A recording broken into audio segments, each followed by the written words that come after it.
ദൈവകരുണയിൽ പുതിയ ഒരു ദിവസം കൂടെ നമുക്ക് ദാനമായി ലഭിച്ചതോർത്ത് ദൈവത്തെ സ്തുതിക്കുന്നു. ഈ ദിവസം ദൈവത്തിൻ്റെ കരുണയും കൃപയെയും കൂടുതൽ ആഴത്തിലറിയുവാൻ നമ്മുടെ ബുദ്ധിയെ പ്രകാശിപ്പിക്കണമേ. നമ്മുടെ ജീവിതത്തെ ദൈവത്തോട് കൂടുതൽ അടുത്ത് ജീവിക്കുവാൻ പരിശുദ്ധാത്മാവ് നമ്മെ സഹായിക്കണമേ എന്ന് പ്രാർത്ഥിക്കുകയും ചെയ്യുന്നു. തനിമയിലേക്ക് എന്ന കൂട്ടായ്മ ഏവരെയും സന്തോഷത്തോടെ സ്വാഗതം ചെയ്യുന്നു. ഉൽപ്പത്തി പുസ്തകം 8-ാം അധ്യായം 20, 21, 22 വാക്യങ്ങൾ വായിക്കുന്നു. നോഹ യഹോവയ്ക്ക് ഒരു യാഗപീഠം പണിതു. ശുദ്ധിയുള്ള സകല മൃഗങ്ങളിലും ശുദ്ധിയുള്ള എല്ലാ പറവകളിലും ചിലത് എടുത്തു യാഗപീഠത്തിന്മേൽ ഹോമയാഗം അർപ്പിച്ചു. യഹോവ സൗരഭ്യവാസന മണത്തപ്പോൾ യഹോവ തൻ്റെ ഹൃദയത്തിൽ അരുളി ചെയ്തത്, ഞാൻ മനുഷ്യൻ്റെ നിമിത്തം ഇനി ഭൂമിയെ ശപിക്കുകയില്ല. മനുഷ്യൻ്റെ മനോനിരൂപണം ബാല്യം മുതൽ ദോഷമുള്ളത് ആകുന്നു. ഞാൻ ചെയ്തതുപോലെ സകല ജീവികളെയും ഇനി നശിപ്പിക്കുകയില്ല. ഭൂമിയുള്ള കാലത്തോളം വിതയും കൊയ്ത്തും, ശീതവും ഉഷ്ണവും, വേനലും വർഷവും, രാവും പകലും നിന്നുപോകുകയും ഇല്ല. ദൈവം തൻ്റെ പദ്ധതി അനുസരിച്ച് പ്രപഞ്ചത്തെ സൃഷ്ടിച്ചു. അതിന്മേൽ വാഴുവാൻ മനുഷ്യനെ ആക്കി. എന്നാൽ മനുഷ്യൻ ബലഹീനനായി, പാപത്തിന് അധീനനായി ബലഹീനനായി തീർന്നതിൻ്റെ ഫലമായി ബലവാനായ ദൈവത്തിൻ്റെ സാന്നിധ്യത്തിൽ നിന്നും അവൻ മാറ്റപ്പെട്ടുപോയി. അനുദിനം കാലക്രമേണ ഭൂമിയിൽ വഷളത്വം പെരുകി. ദൈവം സഹിക്കവയ്യാതെ ഭൂമിയിന്മേൽ പ്രളയം വരുത്തി സകലത്തെയും നശിപ്പിക്കുവാൻ തീരുമാനിച്ചു. എന്നാൽ അവയുടെ മധ്യത്തിൽ നോഹ എന്ന ദൈവകൃപ ലഭിച്ച ഒരു മനുഷ്യനുണ്ടായിരുന്നു. ആ മനുഷ്യനോട് ദൈവത്തിന് തോന്നിയ കരുണ ഈ നാശത്തിൽ നിന്ന് ഒരു ശേഷിപ്പിനെ ദൈവം കാത്തു സൂക്ഷിച്ചു. ദൈവം അതിനു വേണ്ട സകല നിർദ്ദേശങ്ങളും നോഹയ്ക്ക് കൊടുത്തു. ഭൂമിയിൽ ജലപ്രളയം വരുവാൻ പോകുന്നു. അതിൽ നിന്നും സർവ്വജീവജാലങ്ങളെയും രക്ഷിക്കുവാൻ ഒരു പെട്ടകം ഉണ്ടാക്കണം. ആ പെട്ടകത്തിൻ്റെ തോതും അളവും, പെട്ടകം നിർമ്മിക്കേണ്ട രീതിയും, അതിലെന്തൊക്കെ സംഭരിക്കണമെന്നുള്ളതൊക്കെയും ദൈവം നിർദ്ദേശം നൽകി. ദീർഘനാൾ മഴയും വെള്ളപ്പൊക്കവും മൂലം ഭൂമിയൊക്കെയും നശിച്ചു. അതിനുശേഷം വെള്ളം ഇറങ്ങുവാൻ തുടങ്ങി. എപ്പോഴാണ് ഇറങ്ങുവാൻ തുടങ്ങിയത്? ഉൽപ്പത്തി പുസ്തകം 8-ാം അധ്യായം 1-ാം വാക്യത്തിൽ പറയുന്നു, ദൈവം നോഹയെയും അവനോടുകൂടെ പെട്ടകത്തിലുള്ള സകല ജീവികളെയും സകല മൃഗങ്ങളെയും ഓർത്തു. ദൈവം നോഹയെ, അവനോടുകൂടിയുള്ള മനുഷ്യരെയും ജീവികളെയും ഓർത്തു. അപ്പോൾ ജലപ്രളയം ശമിക്കുവാനായിട്ട് തുടങ്ങി. ഒരു ദൈവത്തെ അന്വേഷിക്കുന്ന ഒരു വ്യക്തിയുടെ സമർപ്പണം ഈ ഭൂമിയെ മുഴുവനും വലിയ നാശത്തിൽ നിന്നും വിടുവിക്കുവാൻ പര്യാപ്തമാകുന്നു. ദൈവകൃപയിൽ ആശ്രയിച്ച് ദൈവത്തിൻ്റെ വഴികളെ അറിഞ്ഞ് ദൈവം കൽപ്പിക്കുന്നതിനെ ചെയ്യുന്ന ഒരു വ്യക്തി ദൈവത്തിൻ്റെ കയ്യിലെ വലിയ ആയുധമാകുന്നു. നോഹയെ ദൈവം എടുത്തുപയോഗിച്ചു. ഈ സർവ്വലോകത്തെയും ലോകത്തെയും നശിപ്പിക്കുവാൻ പോകുമ്പോൾ അതിൽ നിന്നും ഒരു ശേഷിപ്പിനെ ശേഖരിച്ച് അവയെ സംരക്ഷിക്കുവാനും ദൈവം നിയോഗിച്ച സമയത്ത് അതിനെ പുറത്ത് വിട്ട് അതിന് വംശവർദ്ധനവുണ്ടായി ഭൂമിയൊക്കെയും പെരുകുവാനുമുള്ള മാർഗം ദൈവം നോഹയ്ക്ക് കാണിച്ചു കൊടുത്തു. ദൈവത്തിൻ്റെ കരുണ ഇന്നും തീർന്നിട്ടില്ല. വഷളത്വം പെരുകിക്കൊണ്ടിരിക്കുന്ന ഈ ലോകത്തിൽ ഒരു വിശ്വാസിയുടെ കടമയാണ് ഇത് നമ്മളെ ഓർപ്പിക്കുന്നത്. ദൈവത്തിൻ്റെ കൃപ ലഭിച്ച നോഹയ്ക്ക് ദൈവം നൽകിയ നിർദ്ദേശങ്ങളെ അനുസരിക്കുവാനുള്ള കൃപയും ദൈവം നൽകി. സർവ്വജീവജാലങ്ങളെയും സംരക്ഷിക്കുവാനുള്ള പദ്ധതി ദൈവം നോഹയ്ക്ക് കൊടുത്തു. ദൈവത്തോടുകൂടെ ജീവിക്കുന്ന, ദൈവ കൃപയിൽ ആശ്രയിച്ചും ജീവിക്കുന്ന ഒരു വ്യക്തിക്ക് ജീവിതം ആയാസരഹിതം അല്ല, കഠിനമായ അധ്വാനമാണ്. ദൈവം ആഗ്രഹിക്കുന്നത് ഒരു പെട്ടകം പണിയുമല്ല, ഒറ്റയ്ക്ക് ഒരു പെട്ടകം പണിത് ഇത്രയും വലിയ അറകളുള്ള, ഇത്ര വലിയ വിസ്തൃതിയുള്ള ഒരു പെട്ടകം പണിത് ഇവയ്ക്ക് വേണ്ടുന്ന തീറ്റിയും വെള്ളവും എല്ലാം ശേഖരിച്ച് ഓരോ ജീവജാലങ്ങൾക്കും പ്രത്യേകം അറകളുണ്ടാക്കി അവയെ സംരക്ഷിക്കുക ഒട്ടും എളുപ്പമുള്ള കാര്യമല്ല. മനുഷ്യൻ്റെ ബുദ്ധിക്ക് അത് മനസ്സിലാക്കുവാൻ കഴിയുന്നില്ല.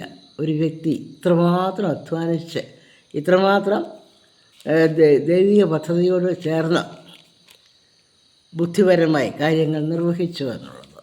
എന്നാൽ നോഹയ്ക്ക് കൃപ ലഭിച്ചതുകൊണ്ട് നോഹയ്ക്കത് സാധിച്ചു. ജലപ്രളയം കഴിഞ്ഞു. ജലപ്രളയം ഭൂമിയെ നശിപ്പിച്ച് ദൈവം ആ സമയത്ത് പെട്ടകത്തിലുള്ള നോഹയെയും കുടുംബത്തെയും ഓർത്തു. നോഹയെയും കുടുംബത്തെയും ഓർത്തപ്പോൾ ജലപ്രളയത്തിന് ശമനം വരുത്തുവാൻ ദൈവം തീരുമാനിച്ചു.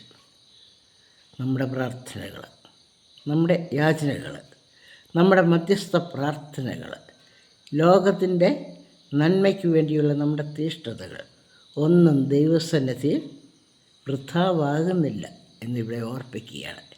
നമ്മുടെ പ്രാർത്ഥനകളും നമ്മുടെ തീഷ്ണതയും നമ്മുടെ ത്യാഗവും നമ്മുടെ വിശ്വാസവും ഒക്കെ ദൈവസന്നിധിയിൽ വിലയേറിയതാണ്. ദൈവം നമ്മെ ഓർക്കുമ്പോൾ നമ്മുടെ ചുറ്റുപാടുകളെ, നമ്മുടെ കുടുംബങ്ങളെ, നമ്മുടെ സമൂഹത്തെ ഒക്കെയും വിടുവിക്കുവാൻ മനസ്സുള്ളവനാകയാൽ ദൈവത്തെ സ്തോത്രം ചെയ്യാം. എളിയവരായ നമ്മളെ തന്നെ ദൈവസന്നിധിയിൽ വിനയപ്പെടുത്തുകയും ചെയ്യാം. പെട്ടകത്തിൽ നിന്നും ഇറങ്ങിയ നോഹ ദൈവത്തിന് പ്രസാദമുള്ള സൗരഭ്യവാസന അർപ്പിച്ചു, യാഗം അർപ്പിച്ചു. യാഗത്തിൻ്റെ സൗരഭ്യവാസന സ്വർഗത്തിൽ എത്തി.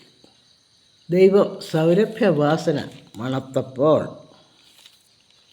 സ്വർഗത്തിലിരുന്ന് അതിൻ്റെ വാസന മണത്തപ്പോൾ ദൈവം തൻ്റെ മനസ്സ് മാറ്റുകയാണ്. ഇനി ജലപ്രളയം മൂലം മനുഷ്യനെ നശിപ്പിക്കുകയില്ല എന്ന് തീരുമാനിച്ചു. കാരണം മനുഷ്യൻ ദുർബലനാണ്. അവൻ്റെ മനോനിരൂപണം ബാല്യം മുതൽ ദോഷമുള്ളതാണ്. മനുഷ്യനിൽ നിന്നും, ഈ പാപത്തിൽ ജനിച്ച മനുഷ്യനിൽ നിന്നും നന്മ പ്രതീക്ഷിക്കേണ്ട. ദൈവം മനുഷ്യ ഹൃദയത്തിൽ പ്രവർത്തിക്കുവാൻ അനുവദിക്കുന്ന ഹൃദയങ്ങൾക്ക് മാത്രമേ ദൈവത്തോട് ചേർന്ന് ഈ ലോകത്തിൻ്റെ ഗതിയെ മാറ്റുവാനായിട്ട് സാധിക്കുകയുള്ളൂ.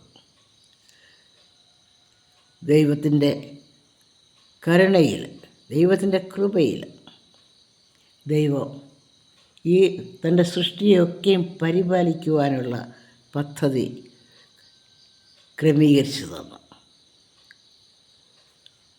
ദൈവത്തിൻ്റെ സൃഷ്ടിയായ സകല ജീവജാലങ്ങൾ നശിച്ചു പോകാതെ വണ്ണം ദൈവം അതിനുള്ള പദ്ധതിയാണ് ഒരുക്കുന്നത്.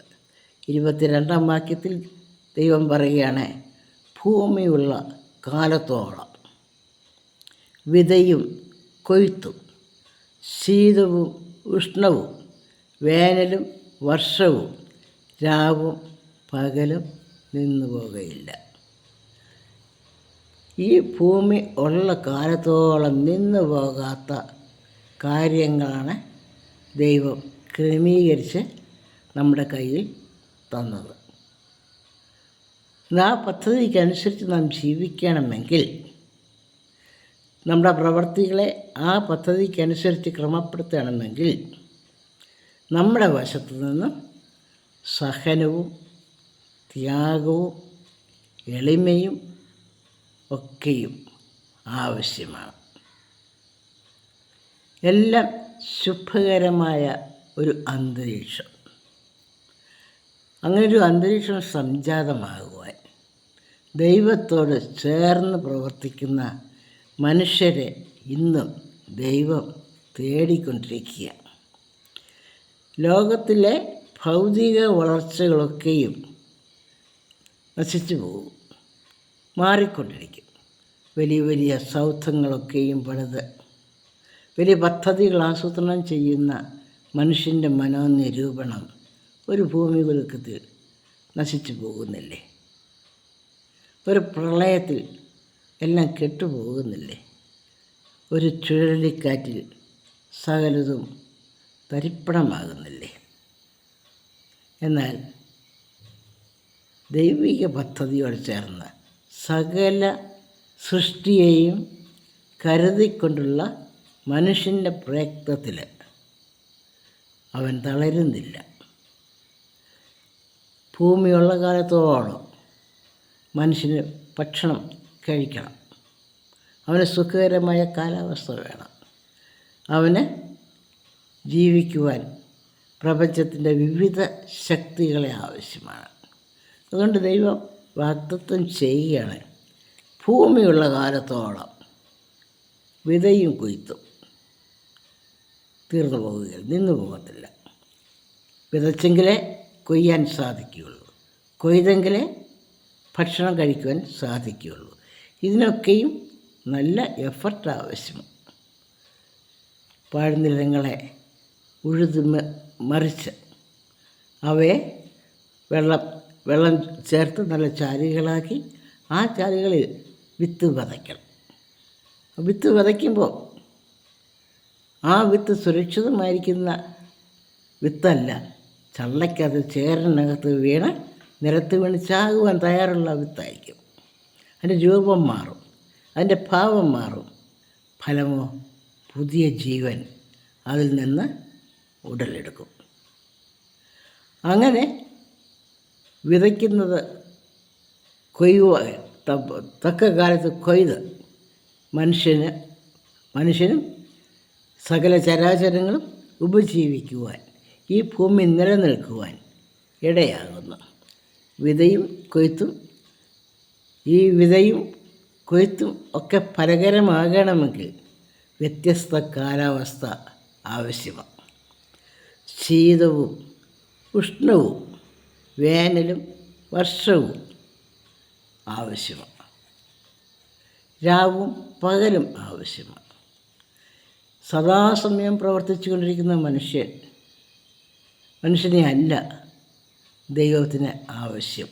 തന്നോട് ചേർന്ന് പ്രവർത്തിക്കുവാൻ, തന്നിൽ വിശ്രമിക്കുകയും തന്നിൽ ആശ്രയിക്കുകയും ചെയ്യുന്ന മനുഷ്യനെയാണ് ദൈവത്തിന് ആവശ്യം. അതുകൊണ്ട് ദൈവം രാവും പകലും സൃഷ്ടിച്ചു. ഈ ലോകത്തിൻ്റെ വിവിധ ശക്തികളെ മനസ്സിലാക്കുവാൻ ദൈവം പ്രകൃതിയിൽ തന്നെ അതിനുള്ള വ്യത്യസ്ത അവസ്ഥകളെ നമുക്ക് ദാനം ചെയ്തു. നാം ജീവിക്കുന്ന പ്രകൃതിയിൽ നിന്നും നമുക്ക് ധാരാളം കാര്യങ്ങൾ പഠിക്കുവാനുണ്ട്.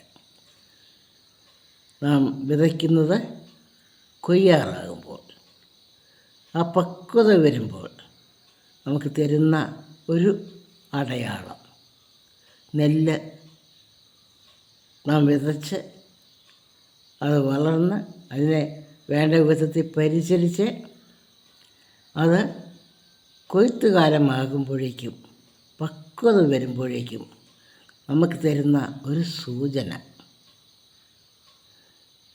നെല്ല് പൂക്കുമ്പോൾ അതിനകത്ത് പാലാകുമ്പോൾ ആ പാല് അരിമണിയാകുമ്പോൾ ഒക്കെയും നെല്ല് നിവർന്ന് നിൽക്കുന്ന നെല്ല്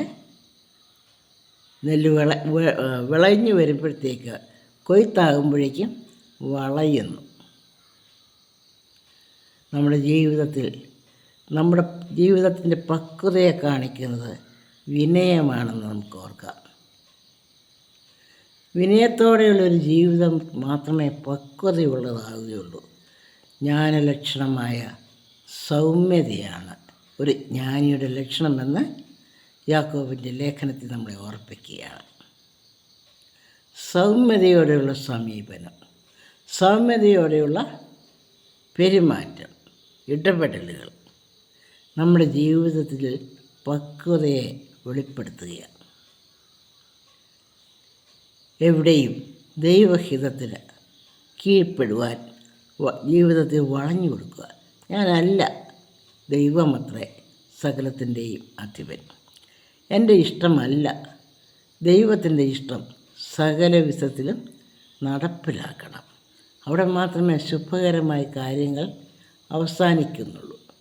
എൻ്റെ ഇഷ്ടം നിറവേറ്റുവാൻ ഞാൻ ശ്രമിച്ചാൽ, എനിക്ക് മഹത്വം എടുക്കുവാൻ ഞാൻ പരിശ്രമിച്ചാൽ, എനിക്ക് തന്നെ വെളിവാകേണ്ട ഒരു കാര്യം, നെല്ല് വിളയുന്ന കാലത്ത് പതിരിന് മാത്രമേ നിവർന്ന് നിൽക്കുകയുള്ളൂ. നിറഞ്ഞ അരിമണികൾ വിളയുന്ന സമയത്ത് ആ കറ്റകൾ വളഞ്ഞു പോകുന്നു. അത് പ്രകൃതി തന്നെ നമുക്ക് പഠിപ്പിച്ചു തരുന്ന ഒരു വലിയ പാഠമാണ്. വിനയമാണ് നമ്മുടെ ജീവിതത്തിൻ്റെ മഹത്വത്തിൻ്റെ അടയാളമെന്ന് നമുക്ക് ഓർക്കാം. കർത്താവ് തന്നെക്കുറിച്ച് പറയുന്നു, ഞാൻ താഴ്മയും സൗമ്യതയും ഉള്ളവനാണ്. കർത്താവിൻ്റെ മഹത്വത്തിൻ്റെ ലക്ഷണം തൻ്റെ സൗമ്യതയും താഴ്മയുമാണ്. ദൈവത്തോട് ചേർന്ന് ഈ ഭൂമിയിൽ ജീവിക്കുവാനും പ്രവർത്തിക്കുവാനും അവസരം തന്നിരിക്കുന്നത് നമുക്കും ഓർക്കാം. ലോകത്തെ രൂപാന്തരപ്പെടുത്തുവാനുള്ള ചുമതലകൾ, ദൗത്യങ്ങൾ നമ്മയ്ക്ക് ദൈവം തൻ്റെ കരുണയെ തന്നിരിക്കുന്നു. അതിനെ നിറവേറ്റുവാൻ കർത്താവ് കാണിച്ചു തന്ന ആ സൗമ്യതയും താഴ്മയും ജീവിതത്തിൽ പ്രകടമാക്കിക്കൊണ്ട് ദൈവഹിതത്തിന് നമുക്ക് പ്രാധാന്യം കൊടുക്കാം. നാം അല്ല നേരെ നിൽക്കേണ്ടത്, നമ്മുടെ കർത്താവിനെയാണ്, ദൈവത്തെയാണ് നാം ഉയർത്തേണ്ടത് എന്ന് നമുക്ക് ഓർക്കുകയും ചെയ്യാം.